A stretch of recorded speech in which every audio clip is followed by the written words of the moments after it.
اعوذ باللہ السمیع العلیم من الشیطان اللعین الرجیم بسم اللہ الرحمن الرحیم وبہ نستعین وہو خیر المعین الہی انطقنی بالہدی والہمنی التقوی اما بعد۔ ماہ مبارک رمضان روزہ اور خواتین کے مخصوص مسائل جو روزے کے ساتھ وابستہ ہیں، اس حوالے سے کچھ نکات ایسے ہیں جو اس آڈیو کے ذریعے انشاءاللہ آپ کے ساتھ شیئر کریں گے، اور یہ ان مسائل کو لیا گیا ہے جن مسائل کے حوالے سے بہت سوال کیا جاتا ہے، اور جن مسائل کو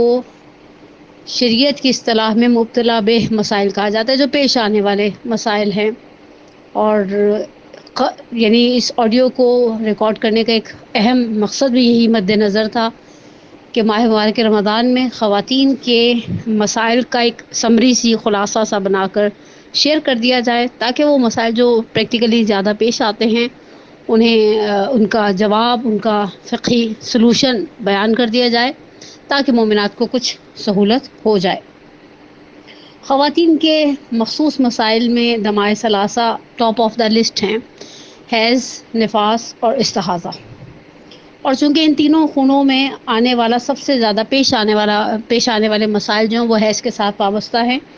تو ہم بھی اپنی گفتگو کا آغاز حیض ہی کے مسائل کے ساتھ کریں گے۔ حیض کے حوالے سے جو ماہ مبارک رمضان میں جو ایک اہم مسئلہ ہے وہ یہ ہے کہ اگر خاتون کو حالت روزہ میں حیض ہو جائے، اور جیسے ہی حیض ہوگا آٹومیٹیکلی یہ اس خاتون کا روزہ باطل ہو جائے گا، اگرچہ مغرب کی اذان کے بہت قریب ہی کیوں نہ ہو۔ یہ روزہ اگر حتیٰ روزے کے اندر حیض یا نفاس شروع ہو جائے تو بھی روزہ باطل ہو جائے گا، چاہے مغرب بہت نزدیک ہو۔ اس روزے کی قضا رکھے، واضح رہے کہ اس صورت میں خاتون پر کوئی گناہ نہیں ہے، خوب امر الہی ہے، حیض ہو یا نفاس۔ اور اگر دن کے شروع کے فیز میں بھی ہو جائے تو بھی خواتین کھانے پینے کے معاملات میں خصوص مفطرات روزہ میں یہ کھانے پینے والا ایشو زیادہ خواتین کے ساتھ پیش آتا ہے، کوئی حرج نہیں ہے۔ فرماتے ہیں اب آ جائیے حیض یا نفاس سے پاک ہونے کے بعد اذان صبح سے پہلے غسل کے فقہی مسائل۔ میرے پاس ایک کتاب ہے، رسالہ مصور ہے، مراجعین کے فتاویٰ کو انہوں نے بیان کیا ہے، مؤسسہ اطلس تاریخ شیعہ کا چھپا ہوا جلد نمبر 2 ہے، عبادات کے چیپٹر میں، اور پیج نمبر 250 ہے، جس کے اوپر انہوں نے ایک چارٹ سا بنایا ہوا ہے خاتون کے پاک ہونے کے بعد روزے کے حوالے سے اس کے فقہی مسائل کا۔ سب سے پہلی جو انہوں نے توقع بندی کی ہے، سب سے پہلی جو صورتحال بیان کی ہے،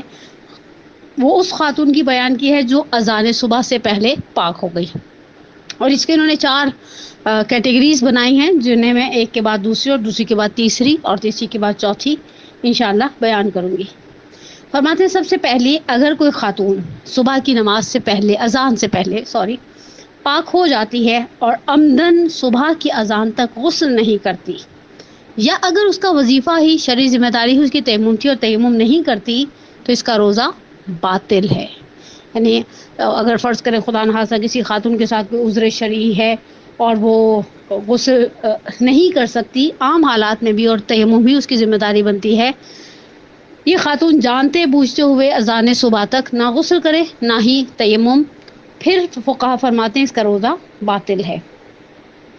دوسری کیٹیگری جو بیان کرتے ہیں، دوسرا طبقہ خواتین کا جو بیان کرتے ہیں، وہ فرماتے ہیں غسل کے لیے وقت نہیں ہے، یعنی اتنا ٹائم ہی نہیں ہے اس خاتون کے پاس کہ یہ غسل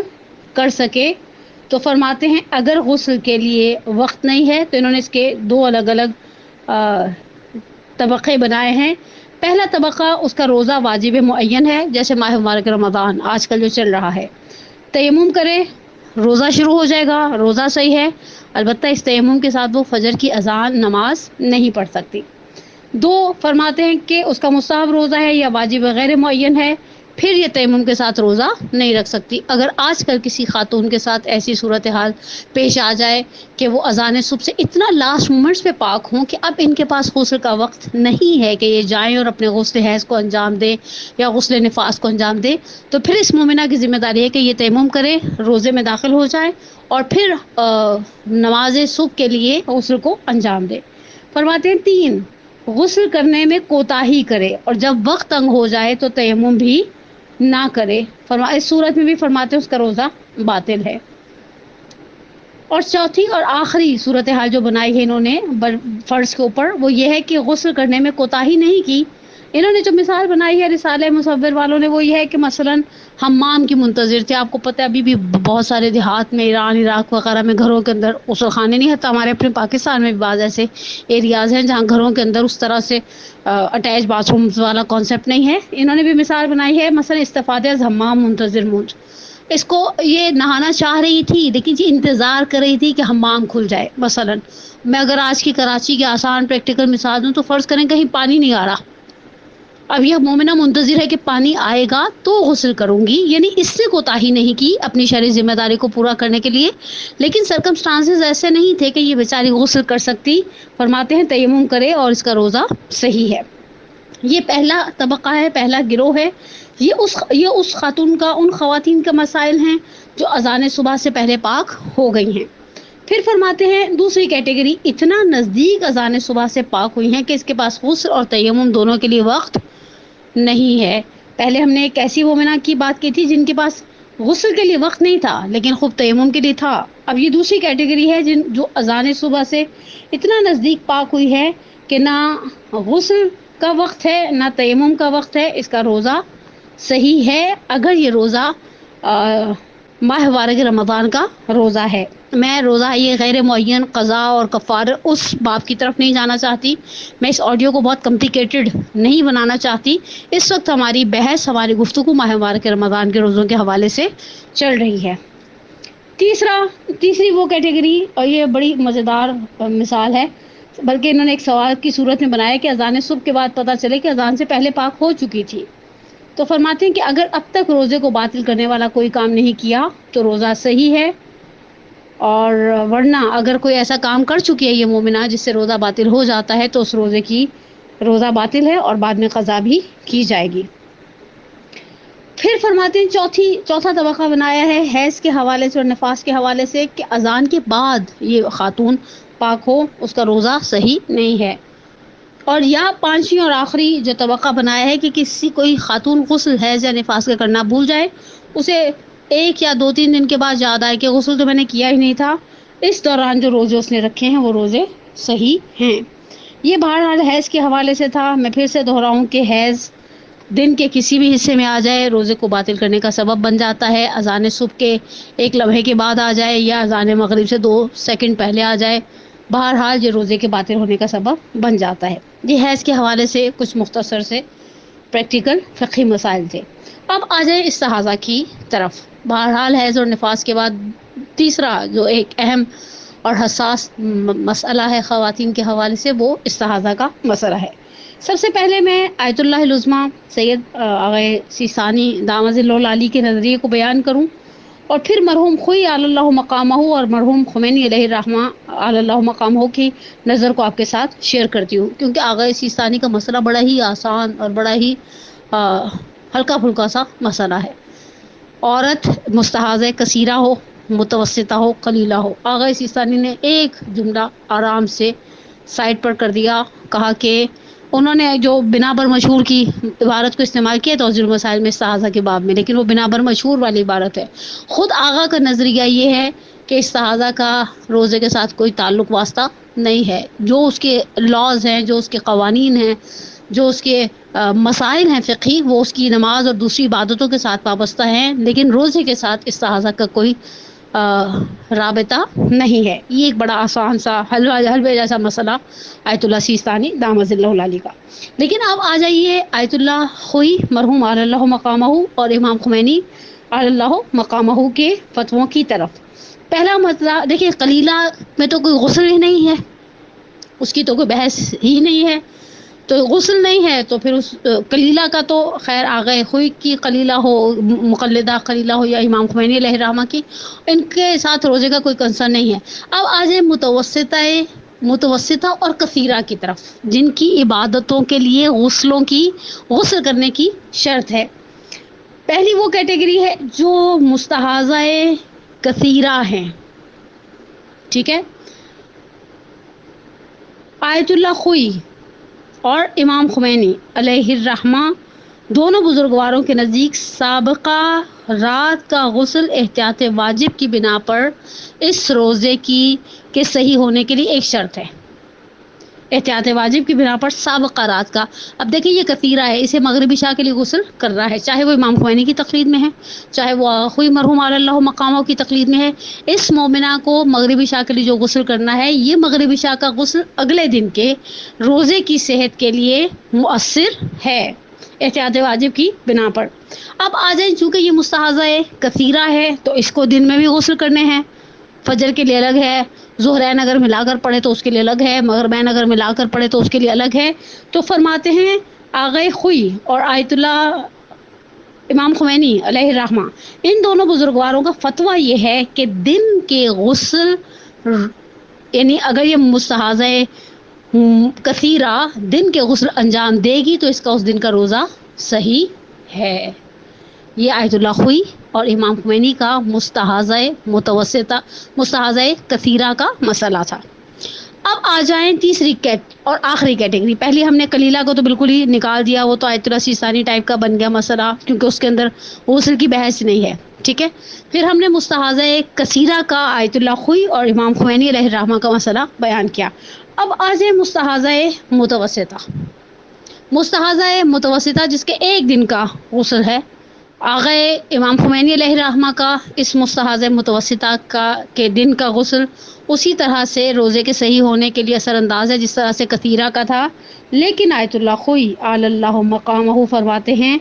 کہ مستحاضہ متوسطہ کے روزے کا جو ہے وہ دن کا غسل روزے کی صحت کی شرط نہیں ہے، یعنی اگر وہ خدا نخواستہ دن کے غسل میں کوئی کوتاہی کرتی ہے مستحاضہ متوسطہ والی خاتون، تو آیت اللہ خوئی کے نزدیک، علی اللہ مقامہ کے نزدیک روزے کی صحت پہ اثر نہیں پڑے گا۔ میں خلاصہ اگر 4 جملوں میں دہرانا چاہوں، آیت اللہ سیستانی نے تو آرام سے فتویٰ دے دیا کہ بھئی تینوں مستحاضاؤں کا استحاضے کا روزے کے ساتھ کوئی اس طرح سے ربط نہیں ہے۔ آیت اللہ خوئی مرحوم علی اللہ مقامہ اور امام خمینی علیہ الرحمہ، ان دونوں بزرگواروں نے کلیلہ تو اوبیسلی نکل گئی سائڈ پر، کیونکہ کلیلہ کے اندر کوئی غسل کی بحث نہیں ہے۔ مستحاضہ کثیرہ کے اندر سابقہ رات کے غسل کو احتیاط واجب کی بنا پر اور دن کے غسلوں کو فتوے کی بنا پر روزے کے صحیح ہونے کی شرط قرار دیا، اور مستحاضہ متوسطہ کے اندر امام خمینی کا مستحاضہ کثیرہ والا مسئلہ تھا، لیکن آیت اللہ خوئی نے مستحاضہ متوسطہ کو آغا سیستانی کی نظریے کی طرح اس کے دن کے غسل کو روزے کی صحت کی شرط قرار نہیں دیا۔ یہ ایک چھوٹا سا لب لباب تھا جو استحاضہ کے حوالے سے اور روزے کے حوالے سے تھا۔ بہرحال پروردگار بحق محمد وآل محمد اس ماہ مبارک رمضان میں ہماری سب سے بڑی حاجت ایک ہے، اللہم اجل ولیک الفرج، پروردگارہ تو ہمارے امام کے ظہور میں تعجیل فرما۔ اور چونکہ بہت نزدیک ہیں ہم ایام رحلت جانسوز جناب خدیجہ سلام اللہ علیہا سے، میں آج ایک مجلس کی تیاری کے لیے کچھ ان کے وصایا دیکھ رہی تھی۔ بہت سخت تکلیف دہ ایک جملہ ہے، رسول اللہ سے تاکید کی ہے۔ اس جو روایت دیکھ رہی تھی اس کے مطابق، یا رسول اللہ میری فاطمہ کو قریش کی عورتوں، مفہوم اس طرح سے ہے کہ بچا کے رکھیے گا۔ بہت ہی تکلیف دہ بات ہے، ظاہری بات ہے، آنکھوں کے سامنے جناب خدیجہ کی دم توڑتی ہوئی آنکھوں کے سامنے 5 سال کی فاطمہ زہرا سلام اللہ علیہا۔ جب میں یہ جملہ پڑھا، میں نے اتفاق لاسٹ ایئر بھی یہ روایت نظروں سے گزری، اور ابھی پھر چونکہ ایام قریب ہیں شہزادی کی رحلت کے ام المومنین کی، تو دوبارہ اس روایت کو نظروں سے گزارا تو میرے دل پر اس چیز کے بارے میں بہت عجیب سا تکلیف دہ اثر ہوا۔ مجھے نہیں معلوم، مجھے نہیں ملا جتنی میری رسائی تھی، جتنا میں نے بزرگوں سے سنا کہ جب جناب سیدہ کے رخسار پر تماشا لگا ہوگا تو انہوں نے کسی آواز دی ہوگی، کسی آواز دی ہوگی، مکہ نہیں ہے، قبرستان معلیٰ 2 قدم پر نہیں ہے، لیکن شہزادی، میرا دل کہتا ہے ماں کی روح دیکھ رہی ہوگی اور سوچ رہی ہوگی یہ کیا کر دیا تم لوگوں نے سیدہ کے ساتھ۔ پروردگارہ تجھے اس کائنات کی عظیم ترین ماں کا واسطہ اور ان کی عظیم ترین بیٹی ام الائمہ جناب سیدہ کونین سلام اللہ علیہ کا واسطہ۔ ہماری دوسری بڑی خواہش تیری بارگاہ میں التجا، تمنا، درخواست یہ ہے کہ پروردگارہ تو ہمارے گناہ کبیرہ صغیرہ کو معاف فرما۔ ہمارے والدین علی الخصوص میں اپنے والدین کے لیے دعائے مغفرت کی اپیل کرتی ہوں کہ پروردگارہ میرے والدین کو اپنی جوار رحمت میں جگہ عطا فرما، ہمیں ہمارے والدین کے لیے، ہماری اولاد کو ہمارے لیے واقعات الصالحات میں سے قرار دے، ہم سب کا خاتمہ بالایمان فرما، اس مصیبت سے جس سے اس وقت عالم انسانیت دوچار ہے، پروردگارہ ہمیں نجات عطا فرما، مسلمانوں پر، انسانوں پر رحم فرما۔ اور ایک بہت اچھی دعا ماہ مبارک رمضان میں ہم نے اپنے بزرگواروں سے سیکھی، پروردگارہ اس ماہ مبارک میں جو کچھ تو اپنے اولیاء، اپنے شب زندہ داروں، اپنے دل میں روزہ رکھنے والوں کو عطا کرے گا، پروردگارہ اپنے اولیاء کے صدقے میں ہم علی الخصوص ہم گناہ گاروں کو بھی عطا فرما اور اس ماہ مبارک کو ہماری زندگی کا آخری ماہ مبارک قرار نہ دے۔ والسلام علیکم ورحمۃ اللہ وبرکاتہ۔